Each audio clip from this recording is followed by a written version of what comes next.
Assalamualaikum warahmatullahi wabarakatuh, mahasiswa peserta mata kuliah analisa kelayakan bisnis. Kali ini saya akan mendeliver video yang ke B. Di dalamnya akan membahas mengenai analisa kelayakan teknis dan teknologi. Izin untuk share screen.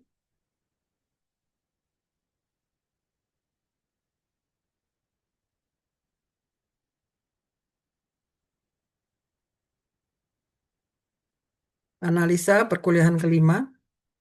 Di dalamnya bicara tentang kelayakan teknis teknologi,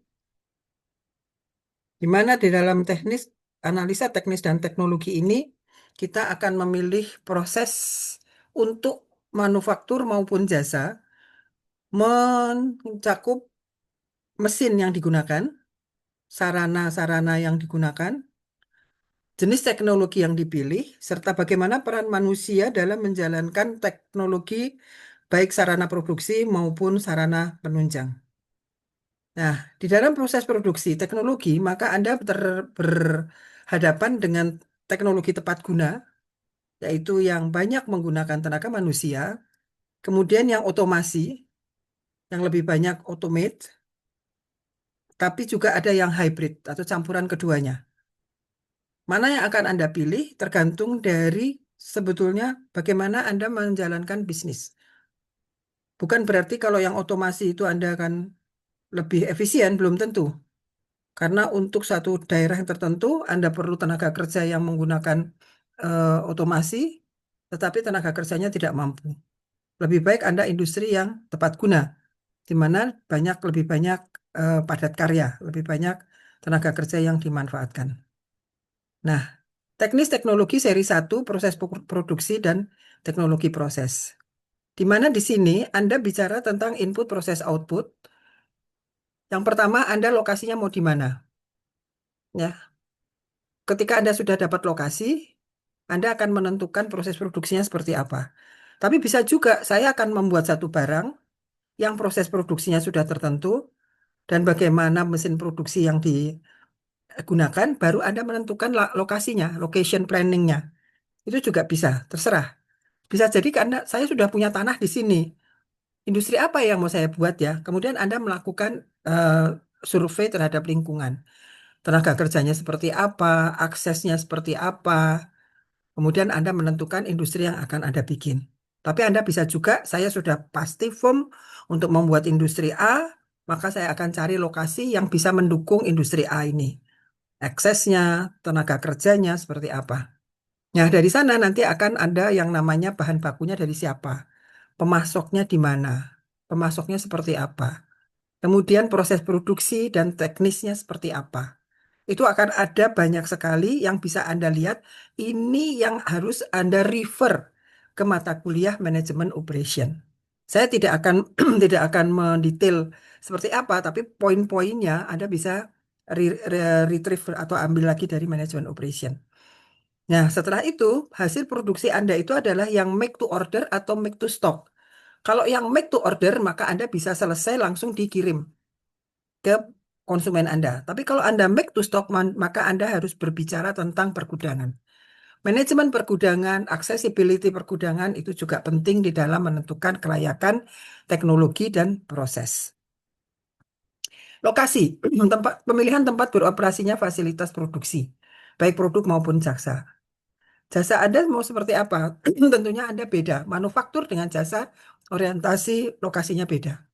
Kalau kalau jasa, Anda harus close to the customer.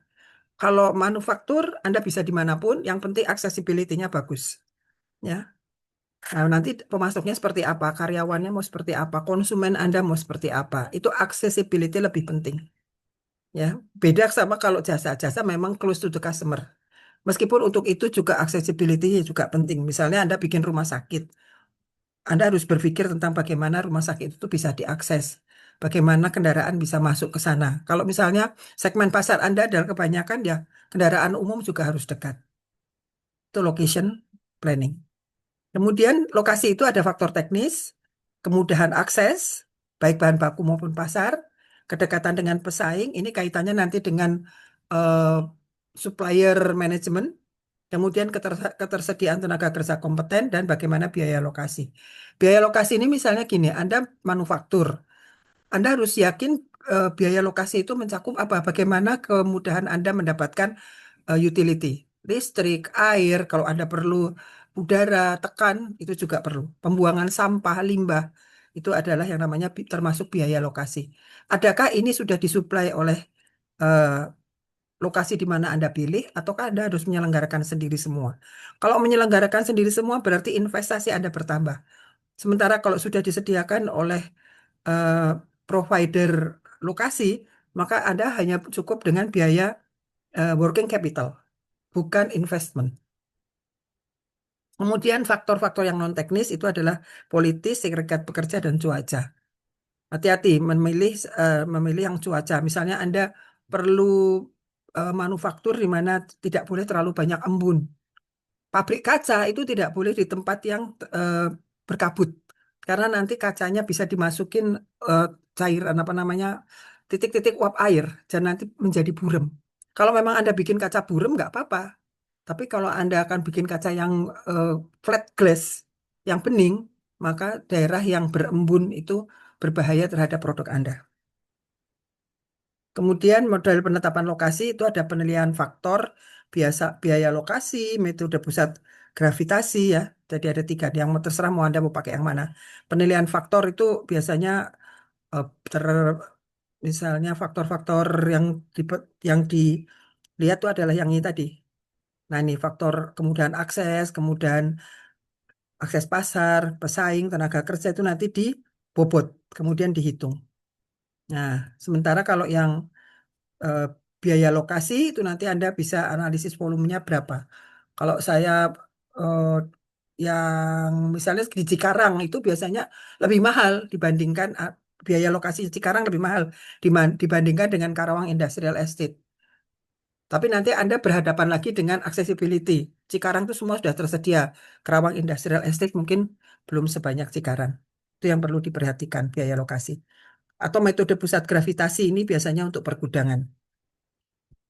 Demikianlah untuk teknis dan teknologi. Eh, Barangkali ada manfaatnya, semoga saja. Terima kasih. Assalamualaikum warahmatullahi wabarakatuh. Tadi mana ya?